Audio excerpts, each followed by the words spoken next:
Tonight on NewsWatch, 1 year later, questions remain. Why some in Washington are still seeking answers to the Benghazi consulate attack.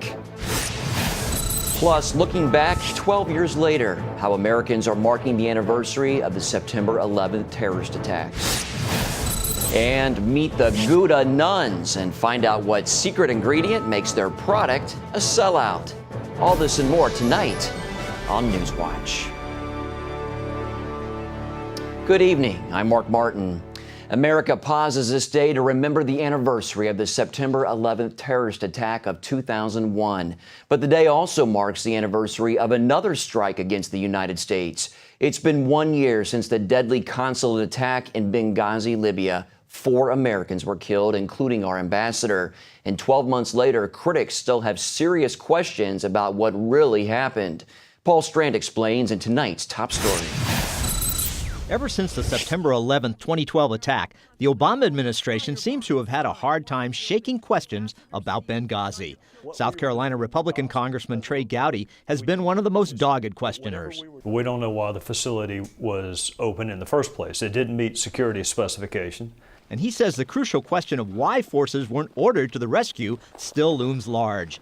Then there's the matter of a top Obama official going on all the major networks right after blaming an anti-Islamic video for stirring up the attack. There still has not been an explanation for why Ambassador Rice was the only person on the planet who thought a video had something to do with this siege. Christopher Farrell has been investigating Benghazi as the top researcher at the watchdog group Judicial Watch. Who is ever going to be held accountable for what happened? The folks at the State Department who were suspended from their positions have just been reinstated. They've been on a year's administrative leave with pay. Farrell was part of a Judicial Watch panel this week with Virginia Republican Congressman Frank Wolf that highlighted some startling accusations about Benghazi, like survivors being forced to sign statements they won't testify or talk about what happened. Some CIA operatives involved in the agency's mission in Libya have been subjected to frequent, even monthly, polygraph examinations, according to a source with deep inside knowledge of the agency's working. Why are people signing non-disclosure agreements and being polygraphed? And there's a presumption that when you don't want someone to talk, what they have to say would not be beneficial for you. What is the administration afraid of? What will the survivors disclose to the American people if given the opportunity to speak? Farrell believes it all may be tied to a covert operation to send Libyan weapons to some rebels in Syria, even some with links to al-Qaeda, to help them in their fight. The Obama administration may have been involved in an arms smuggling operation, in essence, to al-Qaeda in Syria. And it's very murky, and it's very unclear exactly how that may or may not have played out. But that's what it looks like. This is the sentence they don't want to hear on television. The Obama administration is arming al-Qaeda. And that's what's occurring on Libyan freighters docking at Turkish ports and transshipping arms into Syria. Gowdy says he's heard such things, but can't know because no one's testified, or they have been prevented from testifying. I don't know why we were in Benghazi. I've heard theories, some benign, some not benign.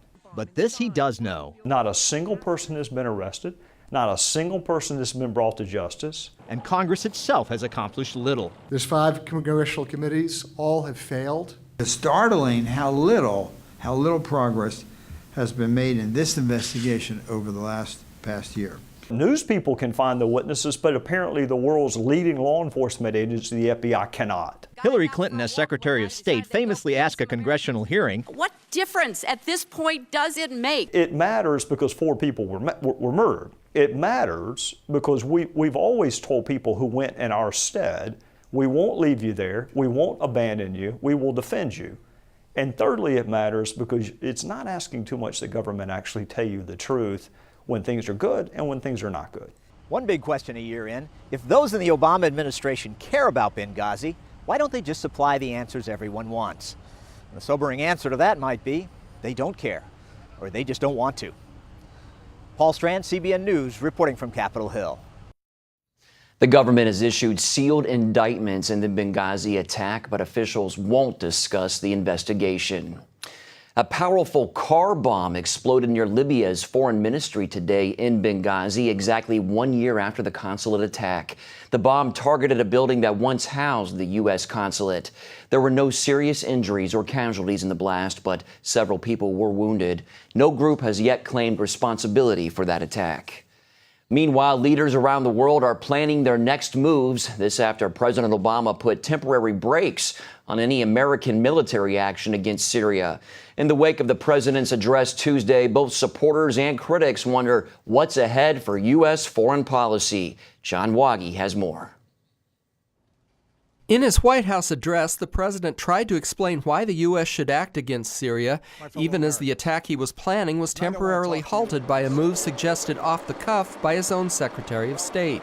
If we fail to act, the Assad regime will see no reason to stop using chemical weapons. As the ban against these weapons erodes, other tyrants will have no reason to think twice about acquiring poison gas and using them. Over time, our troops would again face the prospect of chemical warfare on the battlefield. And it could be easier for terrorist organizations to obtain these weapons and to use them to attack civilians. But the president knows he's in an uphill battle to move public opinion, with nearly 2/3 of the country opposed to U.S. military involvement. I think President Obama presented his case, but he did not convince me. To a person, every GI I meet, every parent I meet, not one of them wants to get involved in the civil war. And it's not that we don't have sympathy, we just don't see a military or an American objective here. Overseas, President Obama won applause from Iran's Ayatollah Khamenei, who said the U.S. decision not to bomb is a good one if it is serious. Israeli President Shimon Peres toured a factory near the Syrian border and questioned whether Syria would really give up its chemical weapons. If they won't do it, I do believe the United States will keep her credibility and Syria will pay a price. Despite all the drama of the past couple of weeks, not much has really changed. Iran's leaders are still pursuing nuclear weapons. Assad is still in charge and fighting Syria's civil war. Putin's influence in the Middle East continues to grow, while the U.S. is more reluctant than ever to exert its authority in the region. Meanwhile, Israel stands guard, ready to strike again if its own red lines are crossed. John Waggy, CBN News. Dr. Kim Holmes is a distinguished fellow at the Heritage Foundation, and he joins us now with more on what the president had to say about the situation in Syria. Dr. Holmes, many said last night was the president's opportunity to persuade the American public to follow his plan of action for Syria. Was he successful? I don't think so at all. The problem with the speech last night, it was just terribly muddled in its message. He spent many minutes talking about the need for making a strike on Syria, actually laying out the case in some detail about how chemical weapons were used and why it was in our national interest. And then after building up there, then he says, then we're going to let this diplomacy work itself out with this new Russian proposal, which if you look at it in detail, and which in fact Secretary of State John Kerry had said only the day before was completely unworkable. So in the end of the day, it just looked like he was trying to get away from having to force a decision in Congress to ask whether or not they would support the strike or not. Well, what's at stake for the president and how he handles this situation? Well, according to the polls, he's been significantly diminished by this. It's not every day that you see a foreign policy debacle or embarrassment affect a president's domestic agenda, but that appears to be the case here. But larger than that, and just in the politics of it, it's diminishing America's credibility and role in the world. The real winner of this whole episode is Vladimir Putin. Vladimir Putin had one goal, and that was to stop a U.S. strike against his ally, President Assad in Syria, and he achieved that. And now everyone around the world, including those in the region like Iran, is seeing that it's Vladimir Putin, not Barack Obama, that's calling the shots in the Middle East. Well, if it does come down to it, does the president have enough votes for congressional approval for a strike? And if not, what then?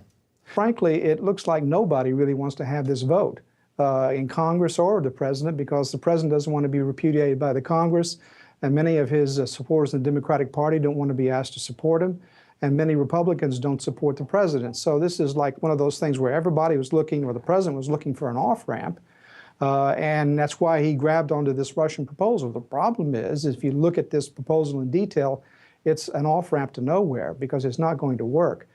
You really cannot have a dismantling of chemical weapons by the international community, by the UN, in a war zone. And that's what this would amount to. And besides, the Russians said they would veto a resolution in the UN that would set up an inspection regime. So no matter which way you look at it, that proposal is unworkable. And we may be slow rolling the diplomacy on this. It may take a few days or weeks to see exactly how this will not work. But by then, the Congress will move on to other things, and perhaps the president will hope that the pressure on him to act will have diminished. All right, Dr. Kim Holmes of the Heritage Foundation. Thank you, sir, for your time today. My pleasure. Honors tonight the lives lost 12 years ago in the worst terrorist attacks in U.S. history. Many are marking the day as one of remembrance and service. In New York, relatives recited the names of the nearly 3,000 people who died when the planes crashed into the World Trade Center, the Pentagon, and near Shanksville, Pennsylvania.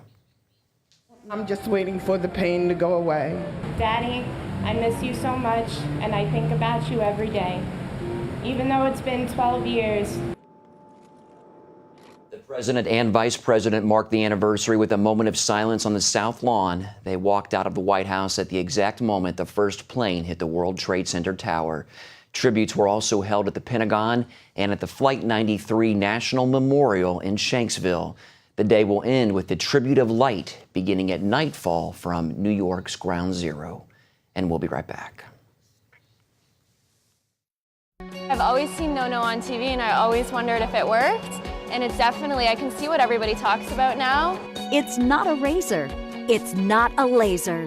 It's Nono from Radiancy, the #1 hair removal system in the world. It's absolutely no pain. Can't believe the difference, Al. It's almost hair-free. Nono gives you no hair with no pain. Well, I saw it on TV and they said it was painless, right? I didn't really believe it, but now that I'm trying it, it feels completely painless.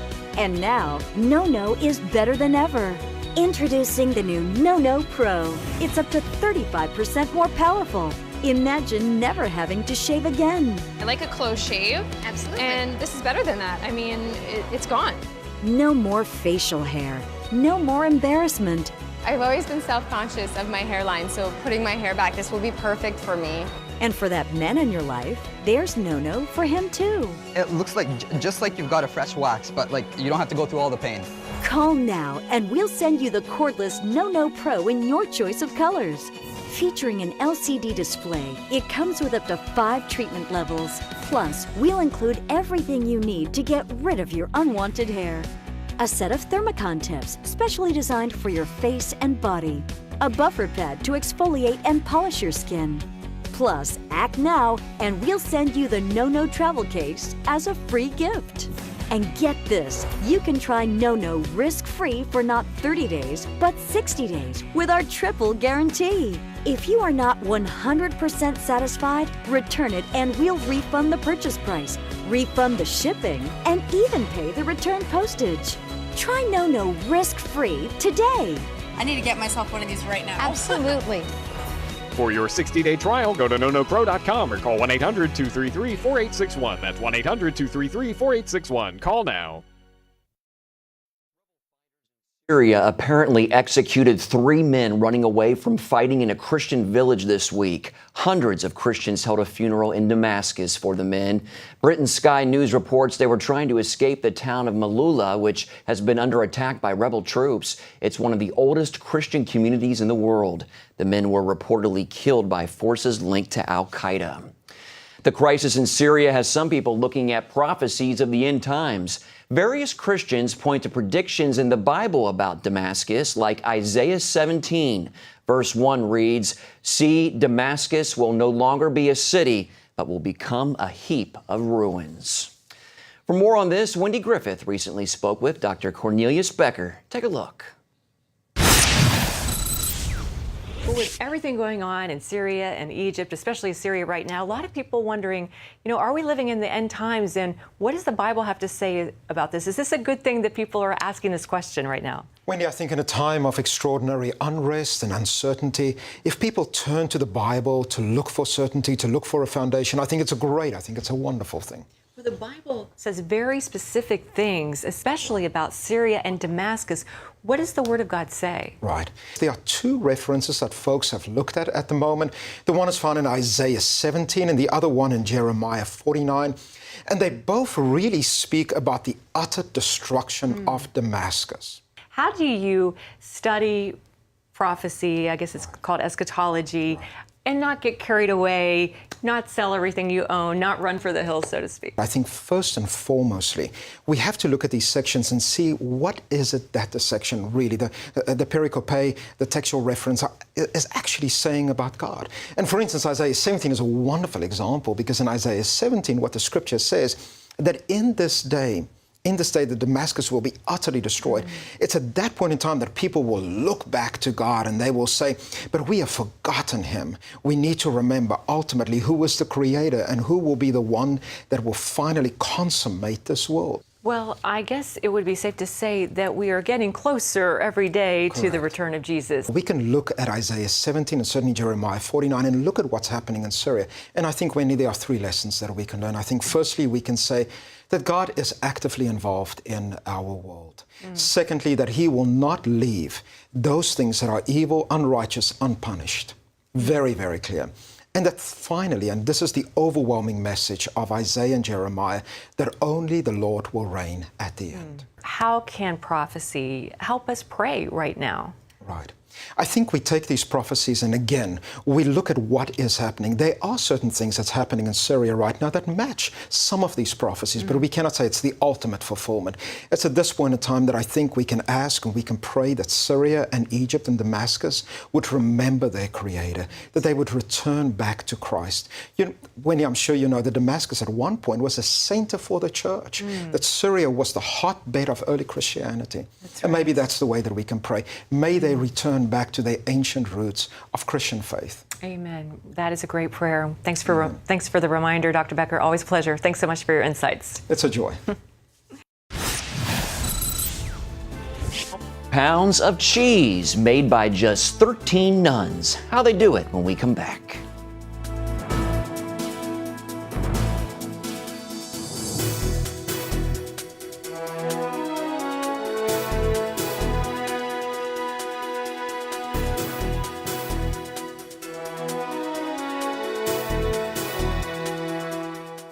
Hello?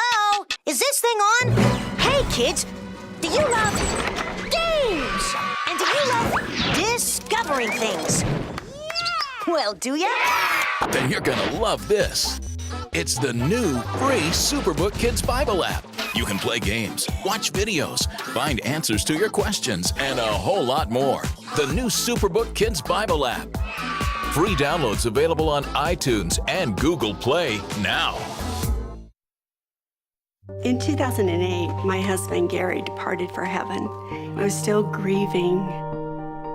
And then to find out I had cancer, I began praying, God, how do I do this?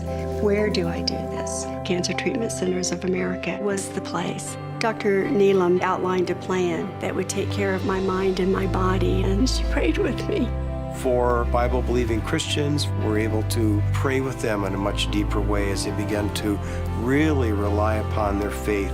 At Cancer Treatment Centers of America, we believe in the power of faith and prayer as indispensable allies in the fight against complex and advanced stage cancer. I'm back in Telluride on the mountain skiing. I feel strong and healthy. Advanced medicine and technology. And I am a survivor. The warm embrace of the Spirit and the power of prayer. These are happy tears. Please go to cancercenter.com/faith. Appointments available now. Cancer Treatment Centers of America. Care that never quits.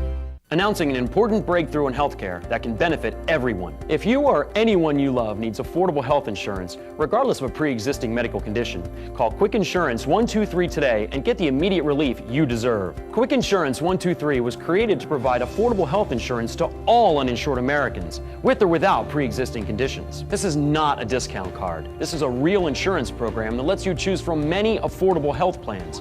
with access to doctors, hospitals, emergency services, and more. So call the number on your screen now and get the health coverage you need just for calling. As a special bonus, we'll send you a free prescription savings card that could save you up to 85% on your prescriptions. That's right. You could save up to 85% on your prescriptions just for calling. Call Quick Insurance 123 to find out how you can get affordable health insurance and receive your free prescription savings card just for calling. Don't wait. Getting a free quote is as easy as 1, 2, 3. Call today. Welcome back. It's a business model you won't see anywhere else. 13 nuns who make cheese, and they sell out every year. So what's their secret ingredient? In tonight's Focus Report, Heather Sells travels to their monastery in Virginia to find out. This is the heart of this cloistered Trappist nun community, gathering for worship and prayer 7 times a day, starting at 3:15 in the morning. And this is the cheese barn, where the 13 sisters at Our Lady of the Angels make 20,000 pounds of Gouda every year. Most of their $250,000 business is mail order, although some local shops drive out monthly for the cheese their customers crave. The flavor's great. It's on the mild end in terms of intensity, but it's delicious and really versatile. You can use it for cooking, or you can just nosh it with salami and olives and bread. When they started, the nuns knew nothing about how to make cheese. Today, they literally cannot keep up with the demand from food connoisseurs around the country. It sort of sells itself. People get it as a gift. And they call and they say, could I order some of this cheese? Sister Barbara is one of the original 6 who was sent by a large monastery in Massachusetts to start anew on this gorgeous piece of land near Charlottesville, Virginia. The goal, follow the centuries-old rules of St. Benedict by building a life based on prayer and engage in manual labor to support themselves. Happily for the sisters, the property they bought already featured a cheese-making facility. We were so naive, we thought it'd be so simple. You have some of this equipment here, and you just get some milk and a few lessons and just make some cheese. But the sisters persevered, and they got it right, really right. They allot 32 days a year to make the Gouda, and everyone pitches in. Sister Maria is the designated cheese cook. The 35-year-old from Spain must manipulate some 6,000 pounds of pasteurized milk with a little culture and rennet into several hundred wheels of cheese. It looks easy, but like any good recipe, it's all about precision, getting the correct temperature, cutting the curds at just the right moment, heating them, then draining the whey, and finally pressing the cheese. Over the years, the sisters have not only perfected their technique, they've never bungled a batch. That's almost unheard of. Sister Linda is sidelined from the cheesemaking with an injury right now, but says her fellow sisters' attention to detail is key. A big part of it has been their openness to learning and their absolute dedication to doing it better. The sisters say prayer is also a big part of their work, from making the cheese to shipping it out. While I'm doing it, I'm really praying for the people who are gonna eat that cheese.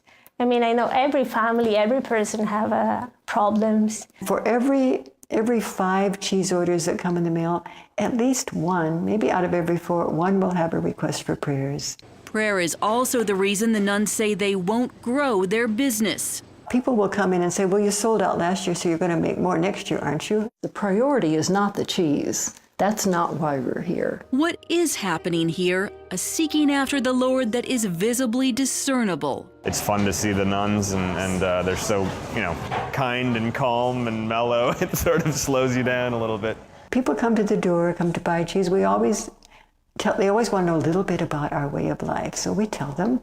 And then we ask them if they'd like to stop in the chapel for a moment. When they're not in the chapel or making the cheese, the nuns do admit to eating it, often.